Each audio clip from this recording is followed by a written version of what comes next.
So if you're looking at so we talked about a little bit where the future might go, but where do you see the MIS market, or even is it just bigger than that? Does it come back to the MIS not being that important in comparison to the other things? Where do you see the market being in 5 years' time? If you're going to predict, where, is the MIS going to be important? What does it look like now? Is it, just more functionality? Is it more combined and condensed? What do you think the MIS market will look like in 5 years? Yeah, I mean, I think MIS is a component of the market. So if we look at sort of management solutions, so there's definitely I think systems will be more integrated. I think there is a trend probably around honing on one sort of ecosystem. As we sort of see the big players buying up all these solutions and making them work together. Clearly it's going to be much easier for those if you just buy that set of solutions than this set of solutions. So I think it'll be harder to sort of add some systems to others. I think they'll make it quite compelling. So I think there's certainly be an aggregation there. I think there'll be out of the new market players, there'll definitely be some consolidation. So I think that there'll probably be less players in 5 years' time. I think there'll be some people who tried it, didn't get on and moved out again as well. So I think those are things there. I mean, I think the fundamentals of all these things is data, and I think that there'll be I would hope there'll be more sophisticated systems to expose data, get you data when you need it, and then also possibly some level of automation to sort of do things based on data that is there. So I think those are the key things. I mean, the other thing I was thinking about this earlier. One of the things if you said what was a key factor, what would you like to see less of in the future? And I've put typing. I'm with you. It's just you go into. I think somebody went in to visit a school with one of my finance, and they said, well, this product you've got, what do they do? Well, they spend at least 50% of their time just typing information in. So how do we get away from typing out information, typing into the system and typing between systems? I know one of the things that we've been looking at is just very simple stuff, like if you've got a parent and they change address or they change phone number or do something like that, how do you get that information back to the school? And how do you make sure it's accurate and all the rest of it? Yeah. And then you think about sort of schools do an awful lot of typing when they bring new pupils into the school. So could you get the parents to do the typing? Then you validate it. The whole making tax digital agenda is about less typing, people not retyping information systems. All of that, so I think if you were to take away a lot of this data entry, then even in the classroom, if you could record information quickly and easily rather than having to spend time typing it in, it would just free up time to do what you want to do, which is focus on teaching children. So it may be a trivial thing, but again, if you got your mobile phone, how great is it that you can go onto Google and it fills in your username and your password for you? Yeah. It's all that or other your address and all the key bits of information. They've recognised that's a huge frustration in people to doing things quickly, and they've got solutions to do it. And we I think should be equally looking to look at the area and see what we can do in that space as well. It sort of goes back to your point of the MIS is something you shouldn't even worry about, because if you start putting triggers as well into the database where it has to be a little bit configured at the beginning, but if it's like, if this sort of happened, if this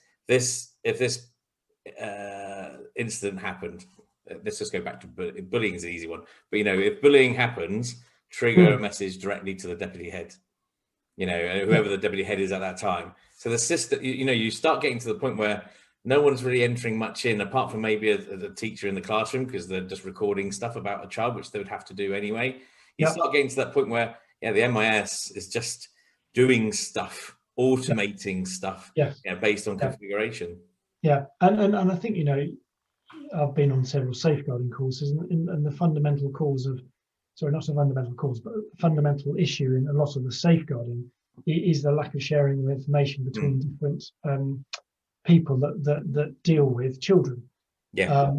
So how do we, there's got to be a way of looking at the aggregated data, and it's often I remember talking about the safeguarding. They were sort of talking about reporting and stuff, and you feel terribly guilty if you want to tell somebody else that you think there's a problem over there with this person and this child. And they said, well, it's not really about you providing sort of, if you do that, it doesn't mean that we're going to sort of have a serious conversation with that person. What it means is we're building up a set of data. Yeah. And it might, that conversation might be totally innocent, but the fact that you think there's something there, if we add it to the data that we've got, we can then start to spot a pattern, and and look at sort of the people who, it's a very serious area, obviously, that we address the problems that are really there rather than imagined problems, because you've got the right set of data and information. I mean, that's a hugely sensitive area, clearly, but it's those types of things that you often sort of see, unfortunately, in some of the cases where that information is not sort of brought into one place. And if you could do that, that I think would be a real step forward.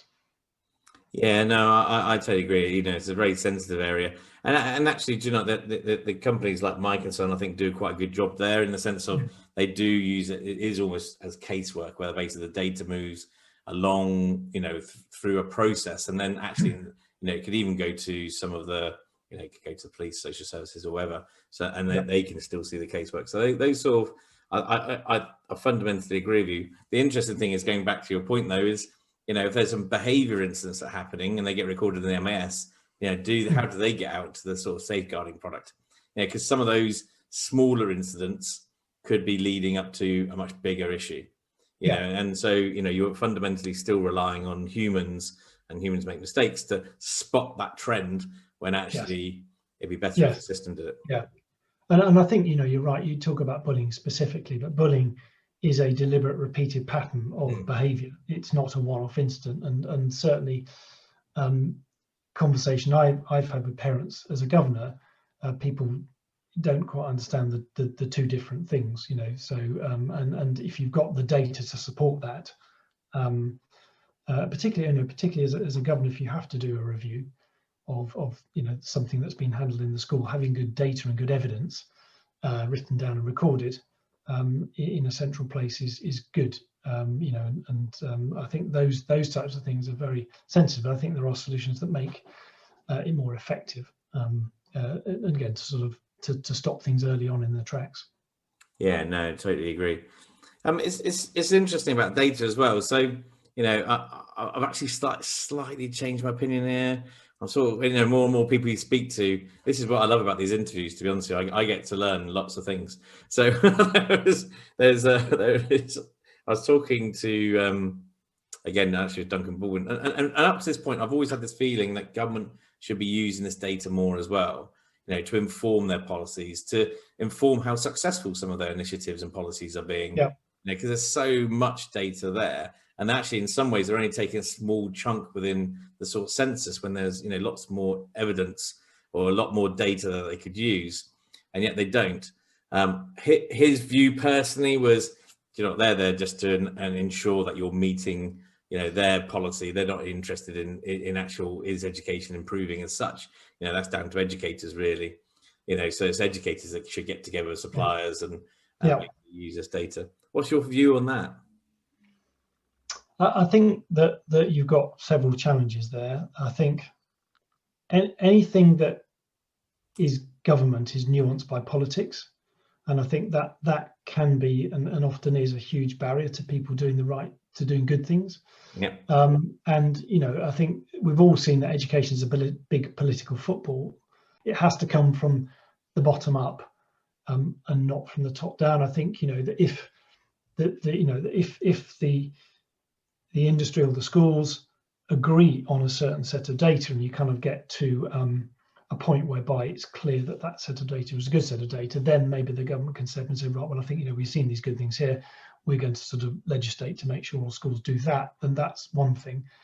But I think sort of trying to impose things on schools is without good data, and I think it's that data driven that's the key in anything that you do, to seeing that it is effective with good data and not just selecting data.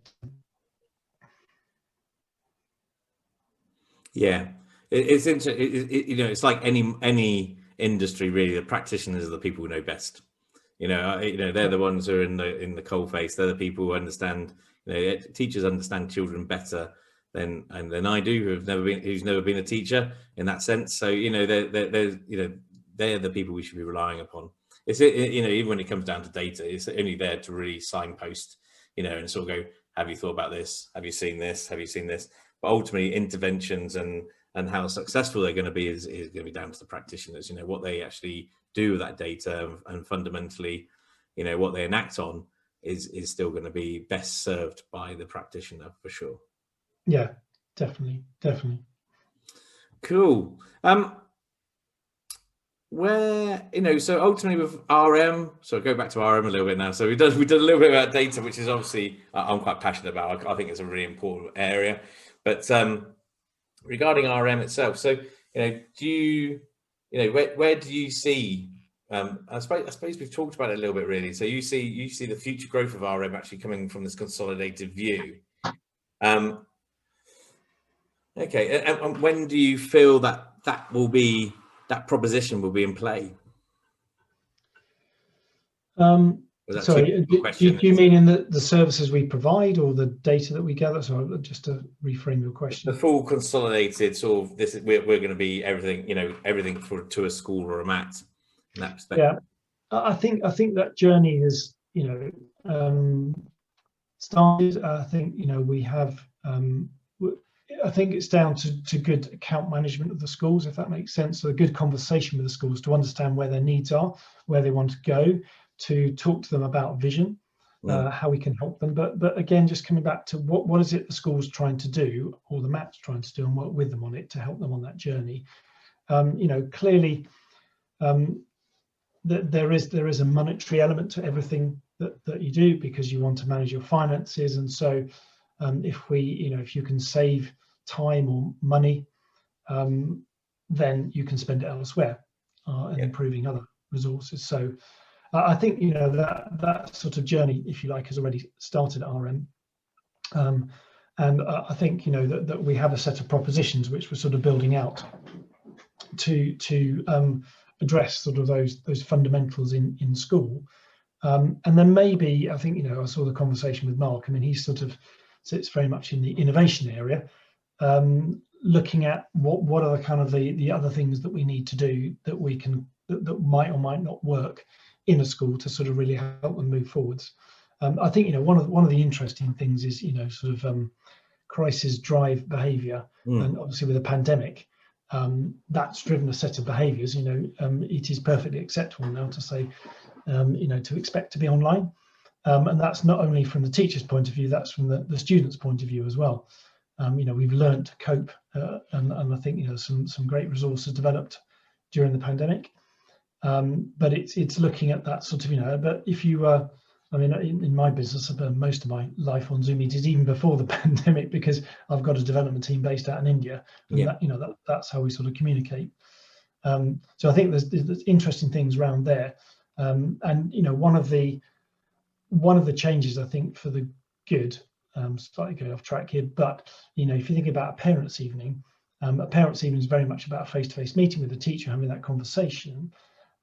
But we've seen a lot of products, and one of the products we've recently acquired, partnered with, it has the capability to have sort of online meetings. And I think, recognizing where we are in life, and you've got busy people, you've got people with responsibilities, the fact that you can attend a parents' evening if you're sort of 100 miles away or even 1,000 miles away, is of great value to keep that communication up, because or even to communicate outside the parents' evening. I think that whole communication piece is very different now, but that then also leads on to a sort of situation where, how do you manage those communications? So how do we not let the teacher overwhelmed with all this communication that's coming in?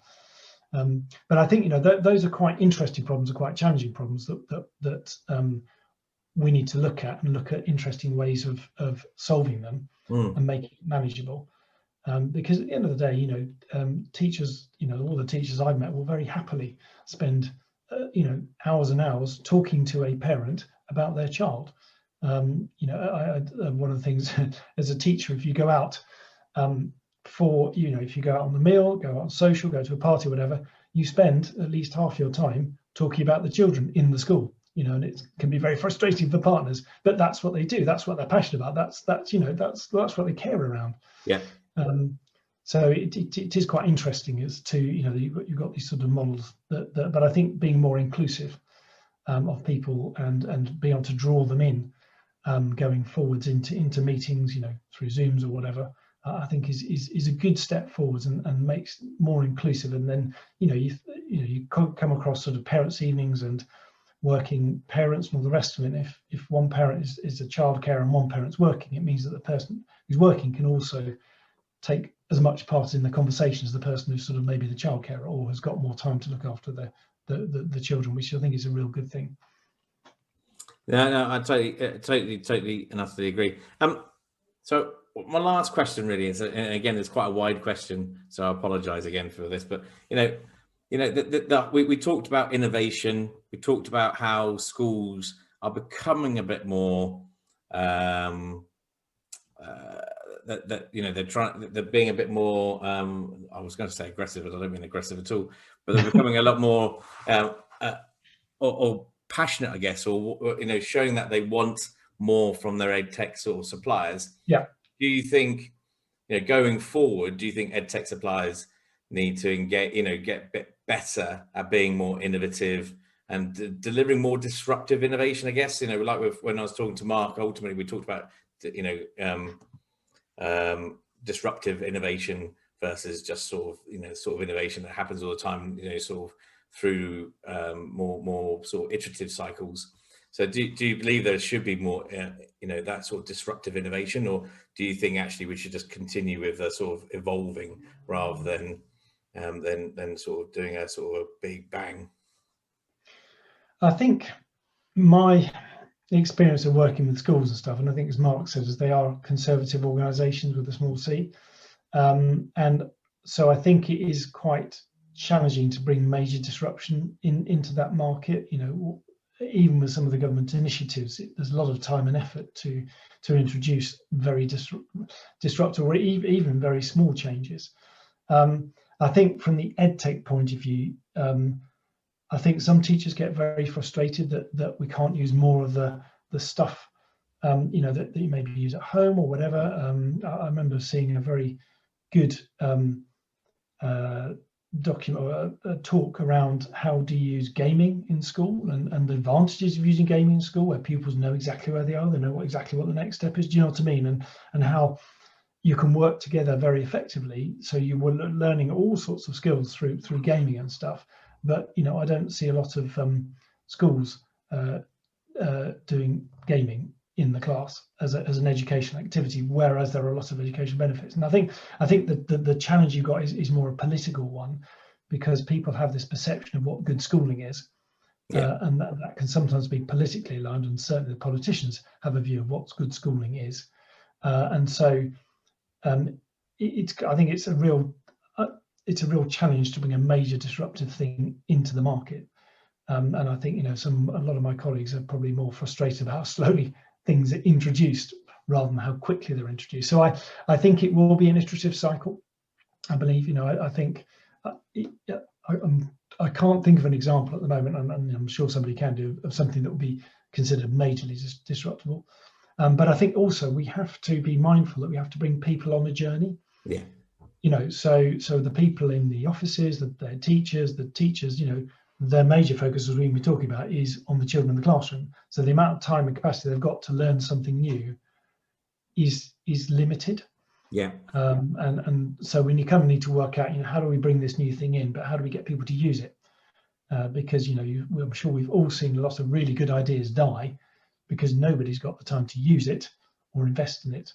And it's again showing the value. I think one of the things that I don't know whether you've ever seen Dylan William, who's very prominent in the formative assessment area, but he had this great quote, which was something along the lines of, how do you stop teachers doing valuable things to do even more valuable things? And it sort of stuck with me, because it's not a criticism as such of teachers, but it could be anywhere in life, but it is around okay, you're doing something that is really valuable, but okay, if you could sort of maybe stop doing that and do this thing, which is even more valuable, would you get more out of it? And so I guess it's like anything, isn't it? You look critically at what you do and what could you stop doing, because until you stop doing something, you probably haven't got capacity to start doing something. And then time comes into it where I know how to do it this way, so I'll continue doing it this way rather than learning something new, as you said.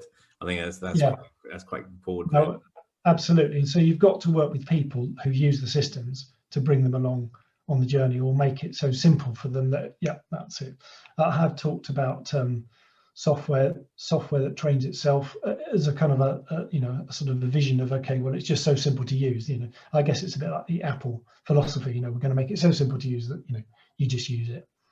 It takes away those sort of complicating factors. No, I'm with you 100%. It's very, very important. Do you know, it's been a pleasure talking to you, and it's been really insightful to get your views on what's happening in the market. And I know we went off into the sort of data sphere, but it's quite an important area, I think, which needs to be tackled. So it's really, really good to get your insights there. It's really interesting to see how RM is now sort of developing as a business, but also trying to strive forward with its ideas and its vision going forward as well. And thank you for sharing the sort of RM vision. I think that's really important as well for people. I think not being too critical, but I think there was a point when people were wondering, was RM still in the MIS sphere, I guess. And I think I think you've answered that question for sure, which is really good. And I think really exciting. I think there's some really exciting things coming out of RM at the moment. I know when I talked to Mark, which I know has nothing to do with MIS, but that sort of RM compare piece was really interesting as well. Yeah. So, a massive thank you for all your insights. I think they've been really, really good. Thank you, Nick. It's been a pleasure.